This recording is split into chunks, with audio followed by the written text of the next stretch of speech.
Vocês já observaram, quando nós estamos com uma expectativa, a gente fica doido para ouvir o que a gente gosta de ouvir? E quando ouve o que a gente gosta de ouvir, a gente sai para casa lisonjeado, falou o que eu queria ouvir. Mas se fala uma coisa que provoca o nosso coração, bagunça o nosso cabeção e aparece tanta irritação. Já observaram isso? E quando está tranquilo assim, tudo bem. Mas de onde provém todas as coisas que vão aparecendo na nossa vida? De onde provém? Do nosso coração, da nossa forma de viver. Tudo, não há nada que não vai aparecer. 3 perigos perigosíssimos na religião. Primeiro, explorar o medo das pessoas. Todos nós temos medo, porque Deus nos deu. Eu não sou psicólogo nem terapeuta não, tá? Mas isso eu posso falar. Deus nos deu um completo. Essas 5 emoções foi Deus que deu para a gente. Primeiro, o medo. Segundo, a raiva. Terceiro, a tristeza. Quarto, a alegria. Quinto, o afeto. A ordem não interessa. Esses 5 nos acompanham até na hora da morte. O medo nos ajuda a ter prevenção, cuidado, prudência.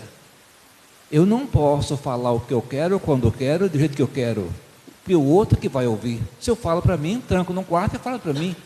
Mas se eu lido com os outros, não posso ofender. Tem que aprender a obedecer. E o medo ajuda a gente a ter temor de Deus, não medo. Tem gente que tem medo, obedece por medo, mas que o temor cresce. E o medo ajuda a casa a ter cuidado com os idosos, para não cair no chão, derrapar no banheiro. Veja, o medo ajuda a ter prudência e uma certa insegurança. Eu não posso descer de morro abaixo de bicicleta com a mão solta, vou quebrar o nariz, o chão é duro. Então, o medo nos dá alerta. Quando achamos que tudo podemos e que tudo é nosso direito, a gente vai quebrar a cara e bem quebrada.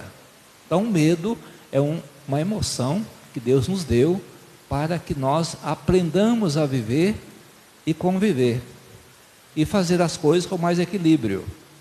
É para isso o medo. Quando vem síndrome de pânico da coisa, já é um medo excessivo, já é um distúrbio psíquico ou psiquiátrico, alguma coisa na hora do psiquismo. Mas tem tratamento e depois normaliza. Mas basicamente a emoção do medo é necessária. A raiva é também uma emoção. E é muito boa a raiva, quando é criativa. Levanta agora e faz o seu serviço. Eu não aceito isso, é injusto. Fala com energia. Isso é raiva. Fica indignado com as coisas. Em relação aos pais, só a questão dos pais, qual que é melhor, pais legais ou pais leais?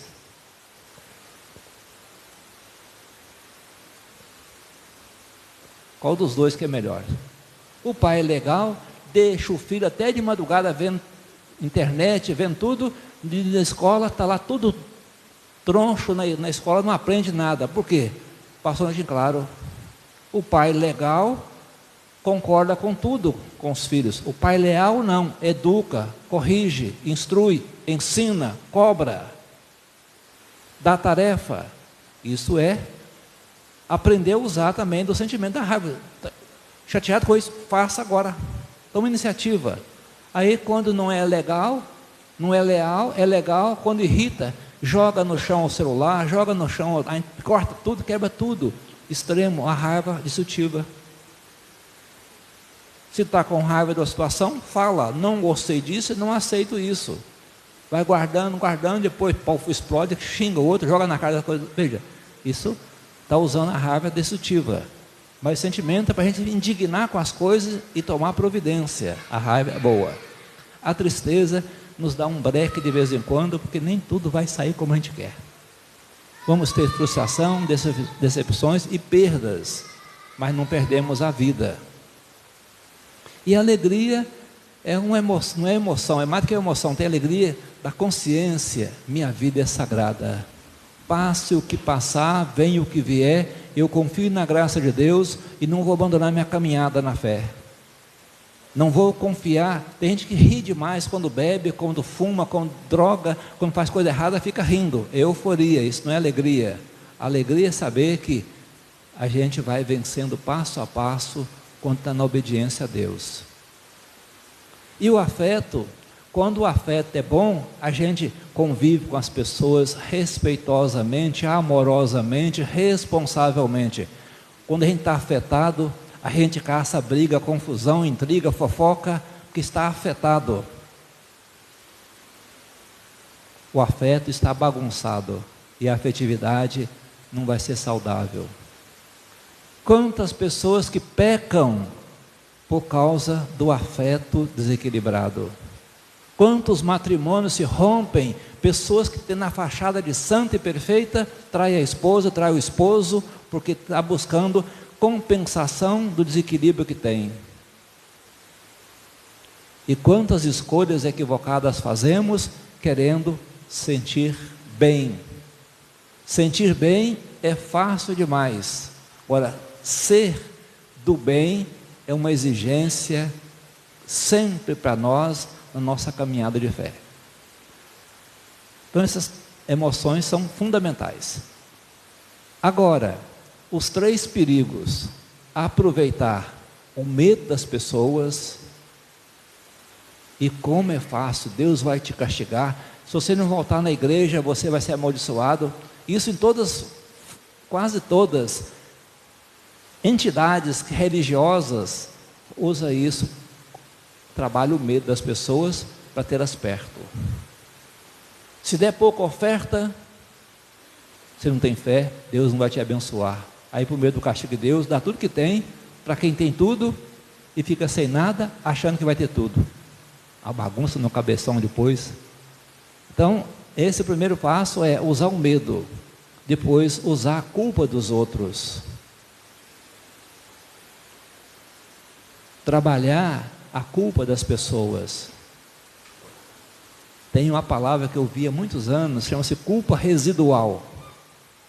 Não foi na psicologia que eu vi não, mas às vezes a gente tem a sensação que falhou alguma coisa. O que foi isso que eu fiz para merecer isto? Pois se isso aconteceu, não depende do que eu fiz não, depende da circunstância que está acontecendo. Eu posso agir errado com a pessoa, ela ser amorosa comigo, e posso agir bem demais com a pessoa, ela ser vingativa comigo. Então não depende, não é culpa da gente. Então trabalhar o medo e a culpa alimenta a maior parte das religiões piratas que existem no Brasil e no mundo. E o terceiro perigo é negociar com Deus. Eu te louvo, ó Pai, porque eu não sou igual àquele que está lá atrás. Eu dou 10% de tudo que eu tenho para a igreja. Aquele lá, ó, nem levanta a cabeça, porque é pecador. Eu não. Dou 10% do trigo, do cominho, do azeite, tudo que eu tenho é 10% para a igreja. Mas o coração vingativo, julgador, condenador. Quem foi para cá justificado não é o que deu mais na igreja. Foi aquele que reconheceu diante de Deus seus pecados, pediu perdão. Então não é na proporção. Muitas pessoas pensam que riqueza é bênção de Deus.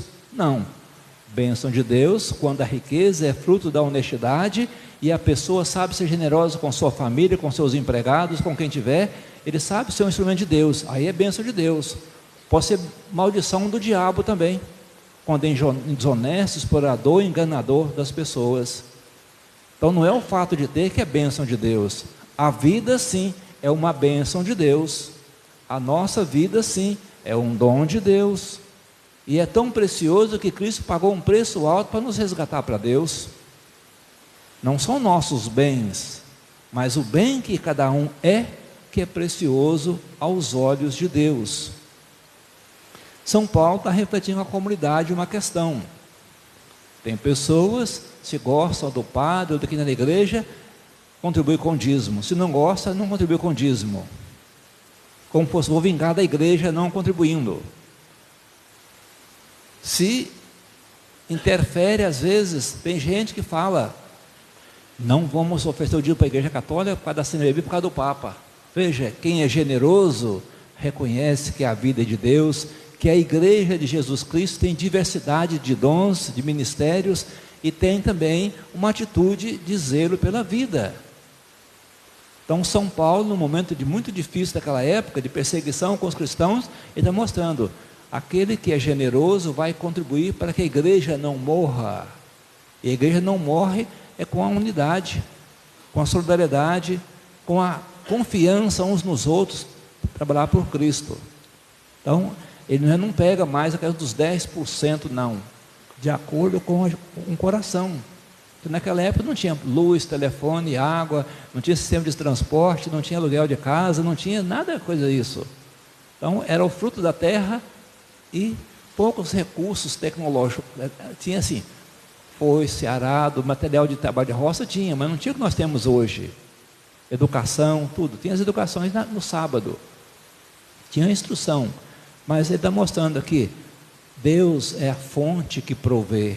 Aquele que nele confia, sempre dele vai ter frutos, vai produzir frutos, porque está na unidade com ele. Então, quando temos consciência que a igreja é de Jesus Cristo, e que cada um de nós é uma pedra viva nessa igreja, a gente não é vingativo nem rancoroso. Eu quero estar com a minha igreja, embora de vez em quando a gente tenha algumas ideias diferenciadas. Eu estava falando com a menina aqui, eu usei uma palavra, se vocês não brigar comigo, eu vou falar ela. Posso falar ela? Pode? Veja, a questão de ética. Ética é agir com integridade, com honestidade. E tem pessoas que estão sempre querendo coisas. E às vezes, eu falei um dia com uma pessoa, mandei uma mensagem para um deputado federal. Para aquele que busca o poder a qualquer custo, a ética é titica. Só pôs um tio no meio da palavra só. Tem gente que vende a alma para ter as coisas. Não pode servir a Deus servindo ao diabo.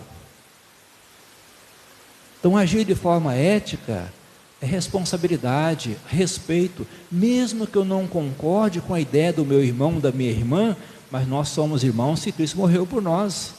E que é bom ter diversidade.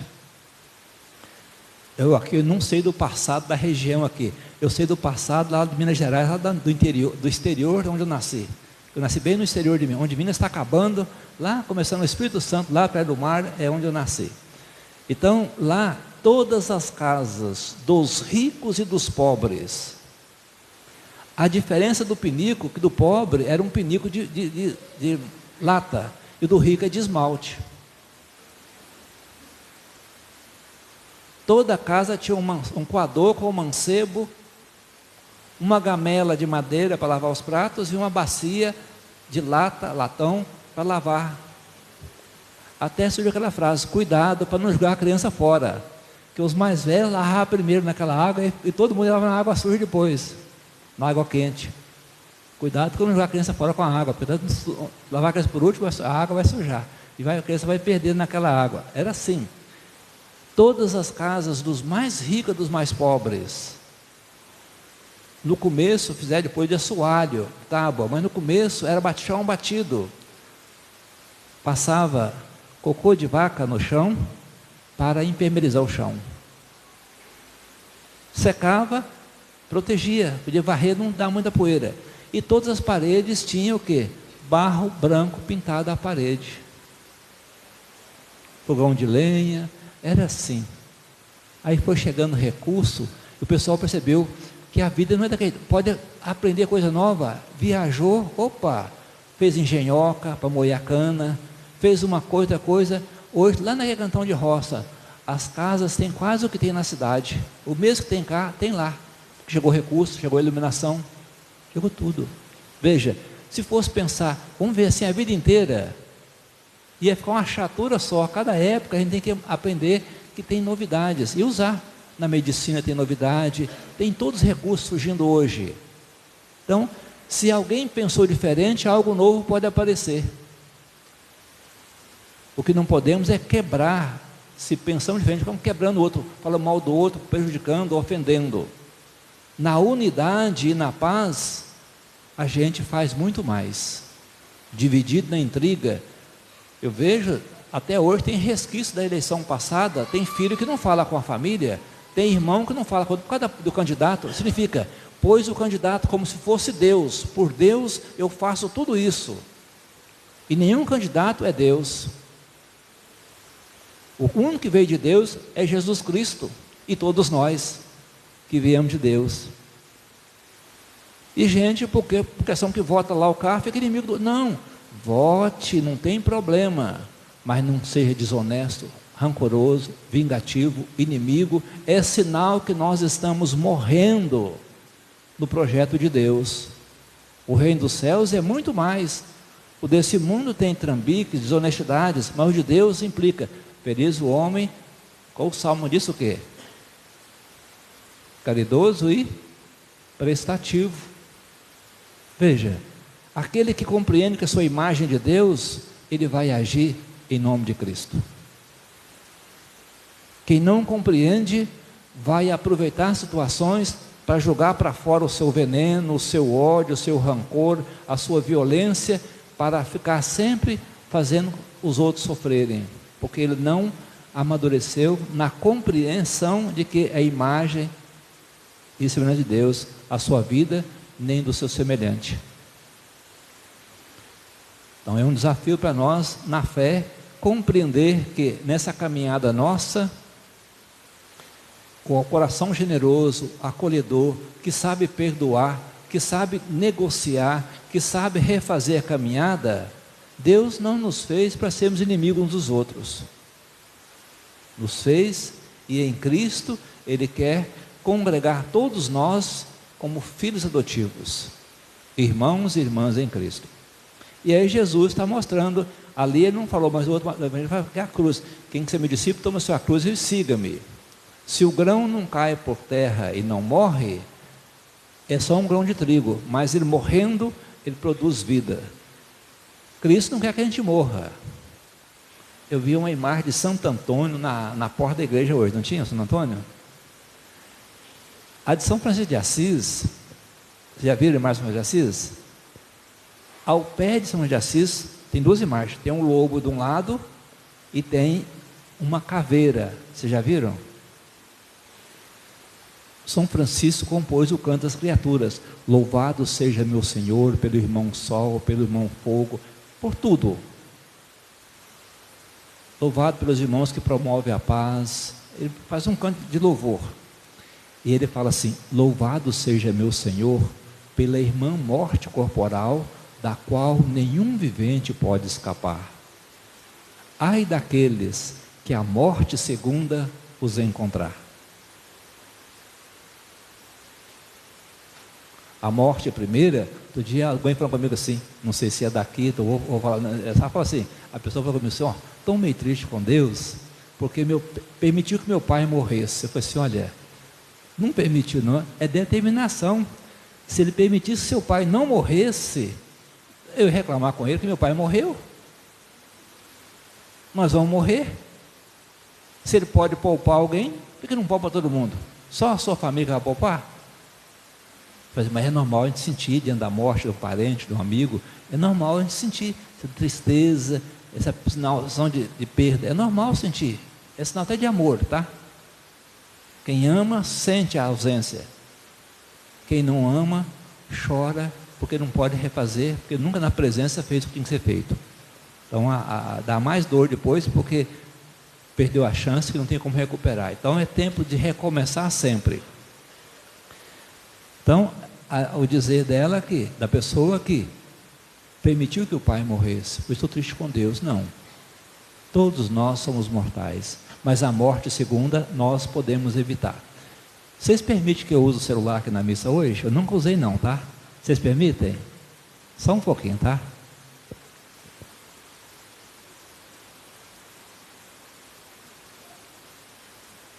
Salmo 48, 9.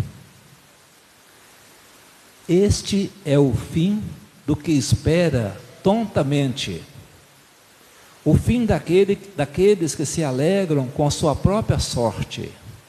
São um rebanho recolhido ao cemitério, e a própria morte é o pastor que os apacenta. São empurrados e deslizam para o abismo. Esse é o Salmo 48, tá? Versículo 14 em diante. Primeira vez que eu vou na missa com permissão da Assembleia. Oba! Mas não uso mais não, tá? Veja, quem pensa assim que eu me basto, é ilusão. Que eu tenho que ser sempre prazer, contentamento, que tudo está a meu favor. Isso está sendo conduzido pela própria morte. Quem é conduzido para a vida, pela vida, aprende a renunciar. Tem duas palavras que vão juntas: santidade e santificação. Já viram a diferença das duas? A santidade é dom de Deus, porque Deus é santo. Então nós participamos da criação de Deus. A santidade, dom de Deus. Quando nós fazemos um bem, não somos nós que o fazemos, é a inspiração do Espírito Santo de Deus que está em nós, é a bondade de Deus manifestando. São Francisco dizia o seguinte, já perguntei da outra vez aqui, vou só perguntar de novo, tá? O que é que nós temos de próprio nosso?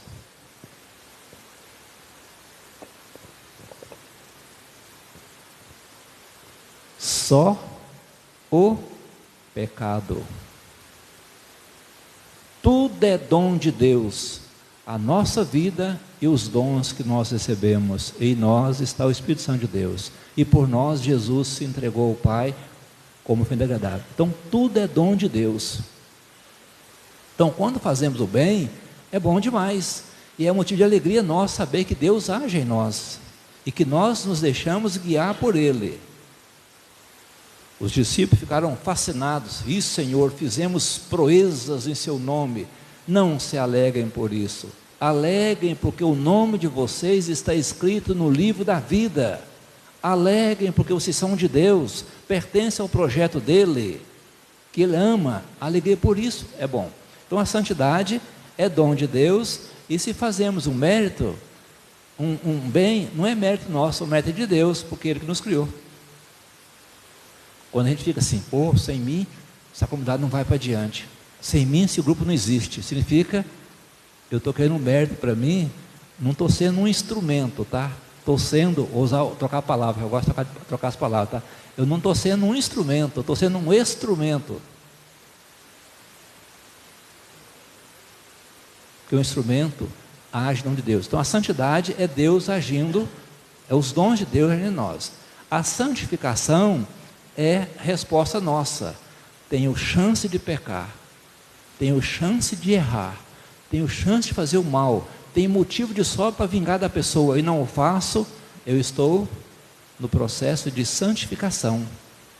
E aí é porque eu aprendi a renunciar por amor a Cristo. Quem não aprende a renunciar carrega muito lixo na sua vida, e quem aprende a renunciar recomeça sempre, confiante na graça de Deus. Se por acaso errou, volta atrás, reconcilia consigo, com o seu semelhante, e procura fazer o bem. Então essa é a forma de Jesus morrer. Não é morrer a vida, morrer para que a vida deixar de fazer o mal, deixar de prejudicar, deixar de perseguir, deixar de caluniar, deixar de fofocar. É uma forma de morrer para que a vida do irmão e a nossa resplandeça em Cristo. Quantas pessoas são odiadas porque entrou no nosso ouvido tantos lixos e nem conhece a pessoa e fala mal dela. Agimos muitas vezes como fossem papagaios, nem conhece quem está longe e fala mal dele, nem conhece mas fala bem dele, porque às vezes nós seduzimos o nosso coração. Quando estamos em Cristo, mesmo que o irmão seja errado, a gente vai rezar por ele, interceder por ele, pedir por ele, mas nunca dele falar mal, porque não é de Cristo. Se não aprendemos a morrer, a nossa vida é perdida. E quem serve e serve a Cristo com alegria, Deus vai honrar o nome. Todos nós temos nossas falhas e limitações, mas a gente pode aprender a cada dia, caminhar com esperança e sabendo que Deus nos ama e em Cristo nos chama, para a gente com Cristo cumprir nossa missão. E a palavra cruz, C-R-U-Z, não é isso? Então significa compromisso, caridade, compaixão. R, responsabilidade, resiliência, renúncia. U, unidade, união com as pessoas, a unidade em Cristo. E Z, zelo pela nossa vida, da nossa família, da nossa comunidade. Se fazemos isto, nós estamos participando de Deus, sabemos que Deus é nosso refúgio e proteção, e sabemos que Maria, do amparo, brincando com a menina, do amparo, do socorro, da piedade, Maria da luz, a Maria, mãe de Jesus, está nos ensinando: faça o que Ele disser. Se a gente aprende a obedecer a Maria no que faz, Jesus vai fazer muitos milagres na nossa vida, na nossa família, na nossa comunidade. Mas se não aprendemos a renunciar, observa na casa da gente, tem tanta coisa guardada, que a gente fala, vou usar um dia, aí compra outra coisa, vou usar um dia, e às vezes a camisa servir para alguém, a calça servir para alguém, o vestido servir para alguém, a blusa para alguém, mas vai servir para mim um dia, aí compra uma nova, porque aquela não serve mais, mas aquela vai servir um dia, e aí o manequim, a gente engordou, emagreceu, não cabe mais, mas está guardado que pode servir um dia. A cada dia nós devemos servir a Deus com a esperança e com alegria.